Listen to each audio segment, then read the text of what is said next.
Liham. Ang pinakamakulit na girlfriend mo sa balat ng radyo. Isang magandang morning sa inyong lahat! Ako pa rin po nag-iisang girlfriend mo sa radio. My name is Lindsay. Makulit pero may puso, handang makinig sa mga kwento mo. Alam mo, feeling ko kailangan mo na siyang iwan kasi it doesn't make sense. Ang kwento sa lihim ng liham.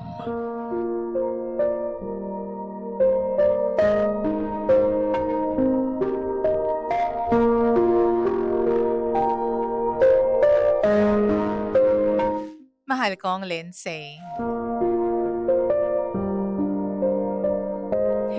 DJ Lindsay at sa lahat po ng bumubuo ng Lihim ng Liham, magandang umaga po sa inyong lahat. Sana po wag po ninyo akong i-bash. Kasi gusto ko lamang pong maglabas ng sama ng loob dito sa programa nyo. Pangga may nakilala po akong guy sa gym. Tawagin na lang po natin siya sa pangalang Aaron. Hindi naman po siya yung super pogi na artista level. Pero may charm. Tahimik, mabango, at marunong makinig.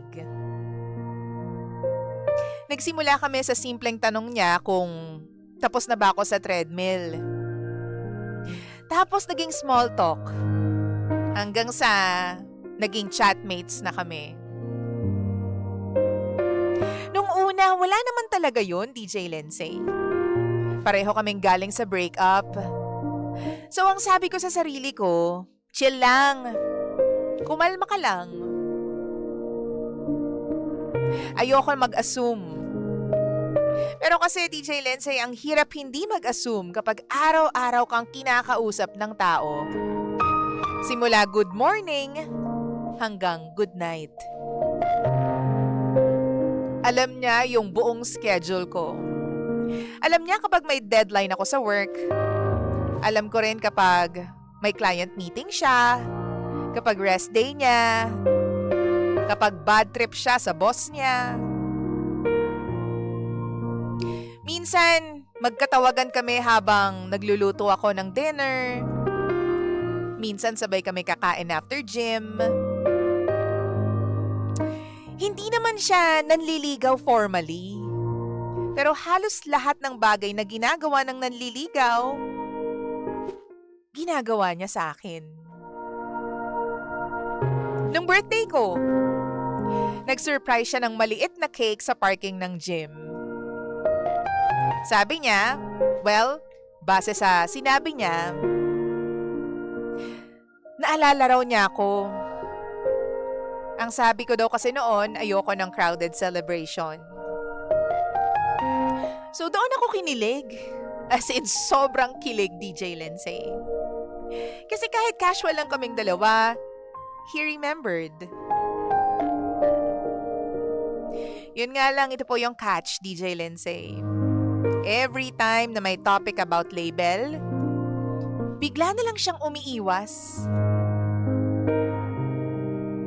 Kapag may mga kaibigan akong nagtatanong kung boyfriend ko ba siya, sinasabi ko na magkausap lang kami.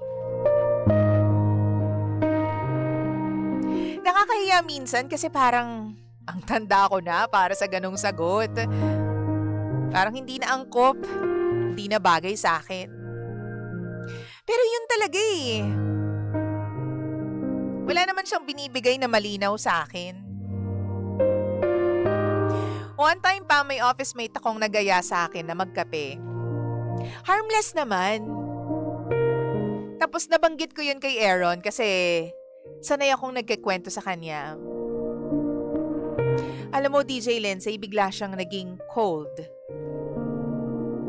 Sinabi niya na kung gusto ko raw makipag-date sa iba, sabihin ko lang para hindi siya nagmumukhang tanga.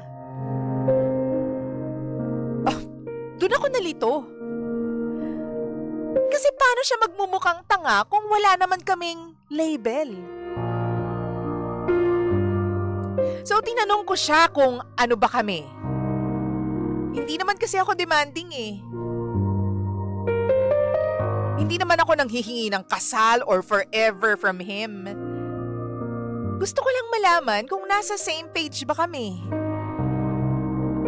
Pero ang sagot niya sa akin, DJ Lindsay, hindi raw siya ready sa commitment.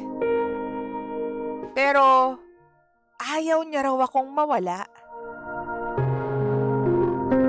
Ang sabi niya sa akin, special daw ako. Pero ayaw niyang madaliin. So pinaniwalaan ko. Siguro kasi gusto ko rin talagang maniwala sa kanya. 3 more months passed. Naging parang couple kami in private. Hinahatid niya ako minsan sa bahay. Tapos nakilala niya na yung mga kapatid ko. Nagpapaalam siya sa akin kapag uuwi siya ng late. Tapos minsan nagseselos siya kapag may male friend ako na nagre-react sa stories ko. Pero sa public, single siya. Wala siyang girlfriend. Single. Doon po nagsimula yung sakit. May birthday dinner yung friend niya. In fairness, sinama niya naman ako. Pero, pinakilala niya ako bilang gym friend. Gym friend. After 6 months na araw-araw kaming magkausap, countless calls, after niya magselos, after niya ako yakapin sa kotse nung umiiyak ako dahil sa trabaho ko, gym friend pa rin ako. So, hindi ako nag-react. Pero habang kumakain kami, parang may nakabara sa lalamunan ko sa sama ng loob. Nasa tabi niya ako noon, pero parang tago pa rin kami. Pag-uwi namin, DJ Lindsay, kinausap ko siya sa car. Sinabi ko sa kanya na nasaktan ako. Sinabi ko sa kanya na hindi ko kailangan ng grand announcement. Pero ayoko na maging girlfriend treatment kapag kaming dalawa lang.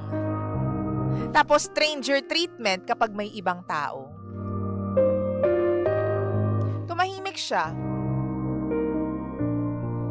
Tapos ang sabi niya sa akin, nakaka-pressure daw. Kasi baka hindi niya raw kayang ibigay yung gusto ko. Doon ko na-realize na ang tagal kong ginawang clue yung effort niya. Kahit malinaw naman sa mga salita niya na ayaw niya ng commitment. And then umiyak ako pag uwi ko. Hindi dahil iniwan niya ako, kundi dahil wala pala talaga akong panghahawakan. Parang nagluksa ako sa relationship na never naging official. Masakit pala yun. Ngayon, hindi ko na siya kinakausap, DJ Lindsay. Pero nag-message siya once, nangamusta. Pero, hindi ko na-replyan. Hindi ko alam kung strong ba ako or baka pagod lang.